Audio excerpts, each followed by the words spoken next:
Senator Lindsey Graham is with us right now. Senator, what do you think of that and the role of the National Guard and what it plays? If, let's say, a mayor or a governor or others, even though she's unique here and the first one to say, no, we don't need them. What do you think of that? Well, I think our National Guard is a blessing to the nation. These are citizen soldiers. They've left Utah and South Carolina to come up here to D.C. to try to help keep order. They've been guarding monuments, been washing off some pretty grotesque graffiti on our monuments in town. This is the center of America's government. I've got good news. I just talked to the National Guard Bureau Chief, General Langell, with Senator Mike Lee. All of our National Guard soldiers will be in hotels tonight in the District of Columbia. I don't know what happened with the housing issue, but I'm going to get to the bottom of it. But to the people of Utah and South Carolina who have family members up here, they're going to be housed tonight. They're going to be well taken care of, and I'm going to go visit the South Carolina National Guard troops deployed to D.C. Since 9/11, they've done wars, they've done hurricanes and floods, and now civil unrest. They're the best bang for your buck in DOD's budget, the National Guard.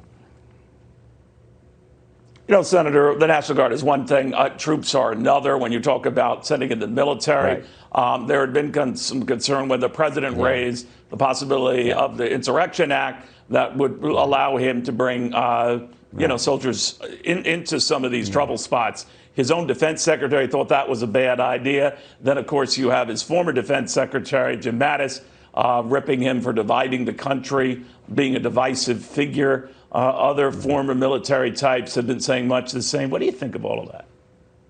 Well, the Insurrection Act has been used in the past, but it should be our last resort. We do not in this nation routinely use the military to deal with domestic matters. We have the Posse Comitatus Act that prohibits the active duty military from engaging in domestic law enforcement. But the Insurrection Act has been used. Bush 41 used it with the Rodney King riots. But I don't think it's a good idea to use it unless you have to.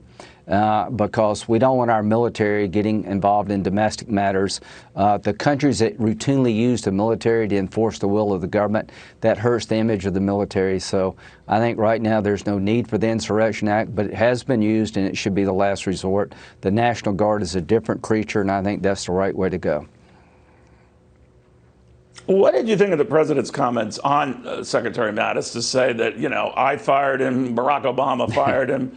He's kind of an overrated general. I'm paraphrasing here. What did you think of that?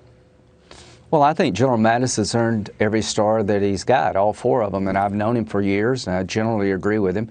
I appreciate his service, but I think to lay the blame at President Trump's feet for the division in this nation is a pretty short-sighted view of it. What about New York? What about the disorder in all the major cities from lack of support of the police? This was a divided nation before President Trump got elected. In 1968, major cities were burning down, and there was no Antifa, and there was no Donald Trump. So we've got problems in this country, but I would say that generally speaking, President Trump's economy reached everybody. African-American families had the best economy in my lifetime. So did Latino community have a good economy, and I hope we can restore that. So this idea of blaming Trump for everything is fashionable, but I think incorrect. All right, Senator Lindsey Graham, thank you, sir, very, very much. Good catching up with you. South Carolina Senator Lindsey Graham.